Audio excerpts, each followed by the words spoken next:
Everyone loves Starbucks, don't they? Its cafes certainly seem to be everywhere you look.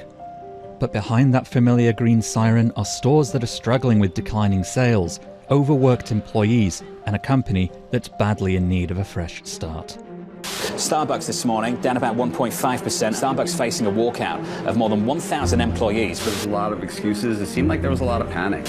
I'll tell you what, though, you've not been to Starbucks. No, you haven't. The worst sales. We're seeing traffic levels that outside of the pandemic, we haven't seen except in recessions. We started to see almost the equivalent of spaghetti being thrown against a wall to see what would stick. Drink orders have become more complicated. The wait times are kind of obnoxious at times. It seems like, one moment there was one CEO and things were going pretty well. And then suddenly the picture started to change. There have definitely been a couple of moments of what just happened here.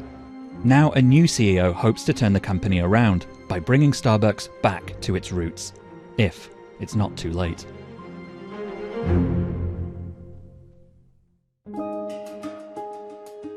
The Starbucks story as we know it started in the early 80s with Howard Schultz, who was working for a small Seattle company that was selling whole bean and ground coffee. During that time, coffee for Americans was basically just fuel. Howard Schultz wanted to turn it into an elevated European-style experience. From the early days, Schultz was really trying to make Starbucks what basically he called the third place, which is somewhere outside of your work or your home where you can just hang out. The idea took off. Today, Starbucks is the second largest restaurant chain in the world, behind only McDonald's, with over 40,000 locations worldwide. What Starbucks did very well was essentially decommoditizing a commodity. Coffee is a commodity. They made it an aspirational beverage, and they sold this idea that you could have this everyday luxury. Decades later, Starbucks has evolved into a ubiquitous brand, one that's now more everyday than luxury. And the cafe experience has changed too. Customers today purchase more iced coffees and complex concoctions like frappuccinos and lemonade refreshers than they do hot coffees. Can I get a grande dragon fruit refresher blended with strawberry puree? And then could you add also... Okay, 1 second. Sorry, it's kind of a complicated one. Starbucks is a brand that was born serving hot beverages. The preponderance of what they serve in the US now is cold. So it's a little bit like building, a Cadillac in a Buick factory. The Starbucks business changed a lot during the pandemic, and one of the things that surged was mobile ordering. So on the app, people find it a lot easier to make their drinks more complicated. For baristas, the combination of more to-go orders, more cold drinks, and more customization proved to be really stressful. And a lot of them felt that they weren't really set up for success, and they were burning out pretty quickly. All of this added fuel to a unionization movement that started in Buffalo, New York in 2021. Employees at Starbucks in Buffalo made history today, becoming the first baristas in the company to vote in favor of joining a union.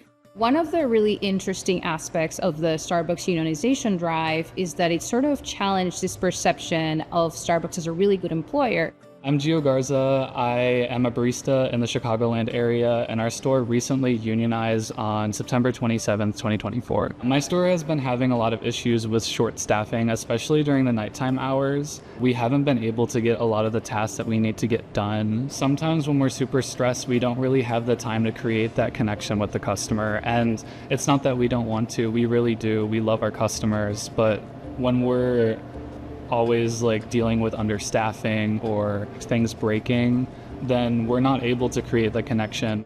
In the midst of the unionization push, Howard Schultz, who'd stepped down as CEO in 2017, returned to the company. Schultz took the unionization effort personally and as an affront to this image of a worker-friendly brand that he had built.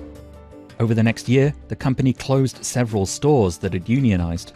By March 2023, when Schultz appeared in front of a Senate committee, workers felt the company was stonewalling at the bargaining table. Over the past 18 months, Starbucks has waged the most aggressive and illegal union-busting campaign in the modern history of our country. Sir, Starbucks Coffee Company unequivocally, and let me set the tone for this very early on, has not broken the law. Okay. By then, Schultz had turned over control of the company to Lakshman Narasimhan, a former Pepsi executive. The two parties were sort of locked into an impasse for a while over the contract, so there is no contract just yet. But earlier this year, they actually reopened those lines of communication. I think that we are pushing forward for a really, really good chance that we will have a contract that we are both satisfied with. I am also super excited and happy that I'm able to join the union with 10,500 plus workers. So it's really empowering for us. That's so crazy. Let's go now. Starbucks' woes haven't disappeared. The company's bottom line took a hit when dueling boycotts erupted over the war in Gaza after the union shared social media posts expressing solidarity with Palestinians. The company says it's never taken an official position on the war.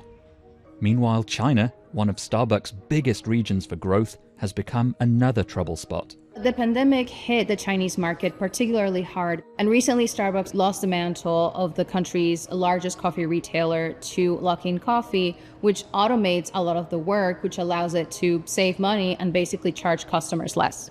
China has been quite volatile during the pandemic and post-pandemic. And what we've seen this year has been very similar to what some other brands have seen, which is that more casual consumer, the non-rewards consumer, has been tougher to get back in as frequently. In August, the company announced it was going with yet another new CEO, its third in 3 years. Brian Niccol has had a lot of experience in the restaurant industry: Pizza Hut, Taco Bell, Yum Brands, and then Chipotle. Starbucks is a different animal here.